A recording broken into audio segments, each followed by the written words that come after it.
Chapter 8. Mind the Gap, and also the hairy guy with the axe. Back in school, I loved ending stories that way. It's the perfect conclusion, isn't it? Billy went to school, he had a good day, then he died. The end. It doesn't leave you hanging. It wraps everything up nice and neat, except in my case, it didn't.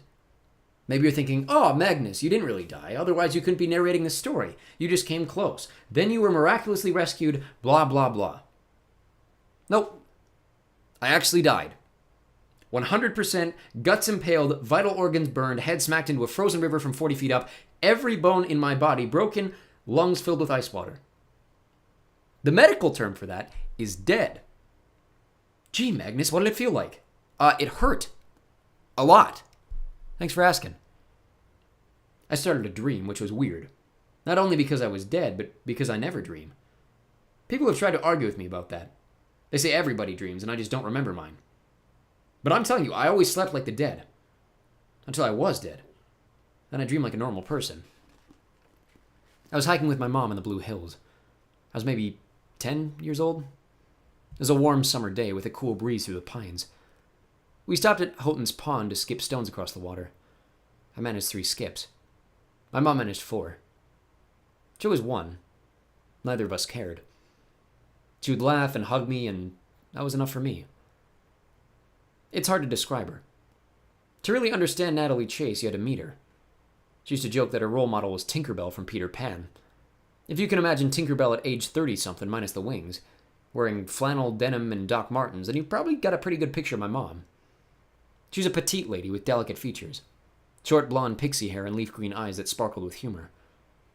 Whenever she read me stories, I used to gaze at the spray of freckles across her nose and try to count them.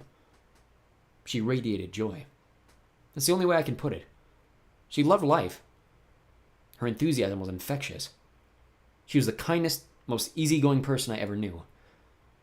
Until the weeks leading up to her death. In the dream, that was still years in the future. We stood together at the pond. She took a deep breath, inhaling the scent of warm pine needles. "This is where I met your father," she told me. "On a summer day just like this." The comment surprised me. She rarely talked about my dad. I'd never met him, never seen pictures of him. That might sound strange, but my mom didn't make a big deal out of their relationship, and so neither did I.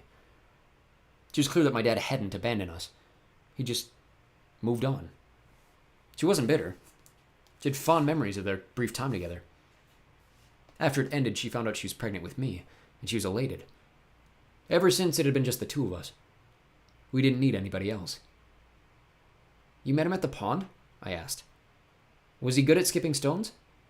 She laughed. "Oh, yeah. He destroyed me at stone skipping. That first day, it was perfect. Well, except for one thing." She pulled me close and kissed my forehead.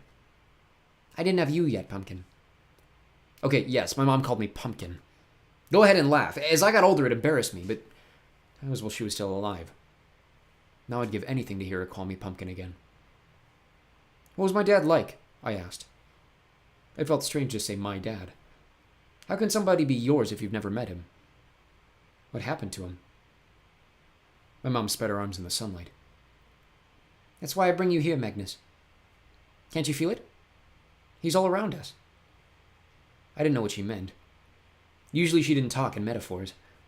My mom was about as literal and down-to-earth as you could get. She ruffled my hair. "Come on, I'll race you to the beach." My dream shifted. I found myself standing in Uncle Randolph's library. In front of me, lounging sideways across the desk, was a man I'd never seen before. He was walking his fingers across a collection of old maps. "Death was an interesting choice, Magnus." The man grinned. His clothes looked fresh from the store. Blinding white sneakers, crisp new jeans, and a Red Sox home jersey. His feathery hair was a mix of red, brown, and yellow, tousled in a fashionable, I just got out of bed and I look this good sort of way. His face was shockingly handsome. He could have done ads for aftershave in men's magazines, but his scars ruined the perfection.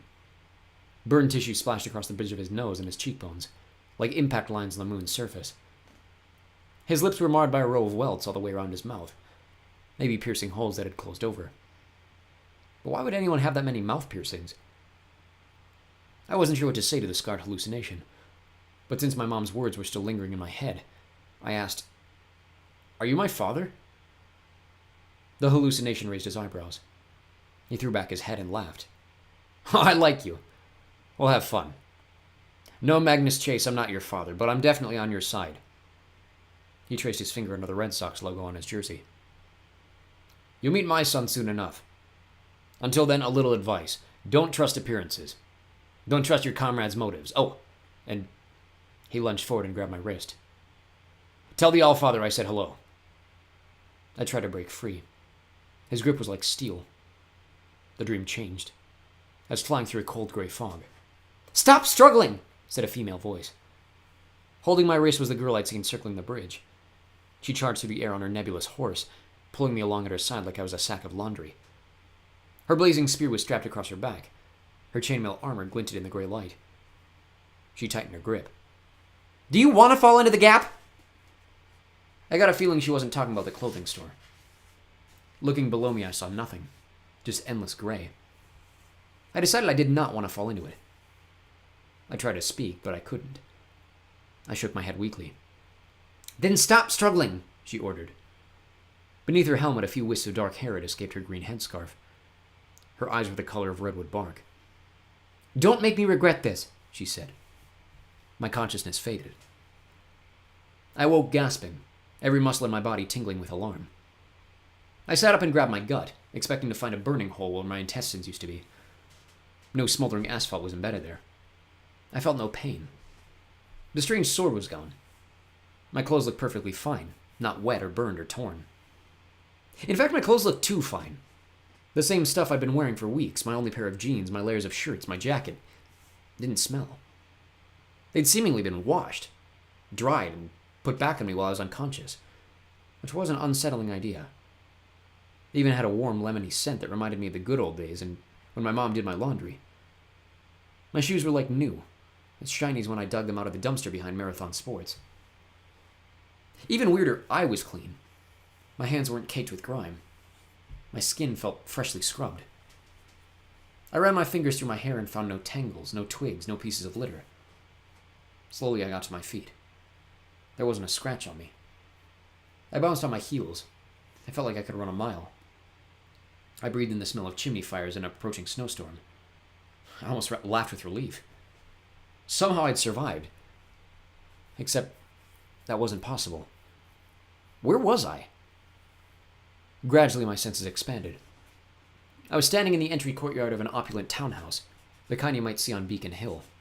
8 stories of imposing white limestone and gray marble jutting into the winter sky. The double front doors were dark, heavy wood bound with iron. In the center of each was a life-size wolf's head door knocker. Wolves. That alone was enough to make me hate the place. I turned to look for a street exit. There wasn't one, just a 15-foot-tall white limestone wall surrounding the courtyard. How could you not have a front gate? I couldn't see much over the wall, but I was obviously still in Boston. I recognized some of the surrounding buildings. In the distance rose the towers of Downtown Crossing. I was probably on Beacon Street, just across from the Common. But how had I gotten there? In one corner of the courtyard stood a tall birch tree with pure white bark. I thought about climbing it to get over the wall, but the lowest branches were out of reach. Then I realized the tree was in full leaf, which shouldn't have been possible in the winter. Not only that, its leaves glittered gold as if someone had painted them with 24-karat gilt. Next to the tree, a bronze plaque was affixed to the wall. I hadn't really noticed it earlier, since half the buildings in Boston had historic markers, but now I looked closer. The inscriptions were in 2 languages. One was the Norse alphabet I'd seen earlier. The other was English. Welcome to the Grove of Glossier. No soliciting. No loitering. Hotel deliveries, please use the Niflheim entrance. Okay, I'd exceeded my daily quota of bizarre. I had to get out of here. I had to get over that wall, find out what had happened to Blitz and Harth, and maybe Uncle Randolph if I was feeling generous. Then possibly hitchhike to Guatemala. I was done with this town. Then the double doors swung inward with a groan. Blinding golden light spilled out. A burly man appeared on the stoop. He wore a doorman's uniform. Top hat, white gloves, and a dark green jacket with tails and interlocking letters HV embroidered on the lapel. But there was no way this guy was an actual doorman. His warty face was smeared with ashes. His beard hadn't been trimmed in decades. His eyes were bloodshot and murderous, and a double-bladed axe hung at his side. His name tag read, Hunding, Saxony. Valued team member since 749 AD. Sorry, I stammered. I must, wrong house. The man scowled. He shuffled closer and sniffed me. He smelled like turpentine and burning meat. Wrong house? I don't think so. You're checking in. What? You're dead, aren't you? The man said. Follow me. I show you to registration.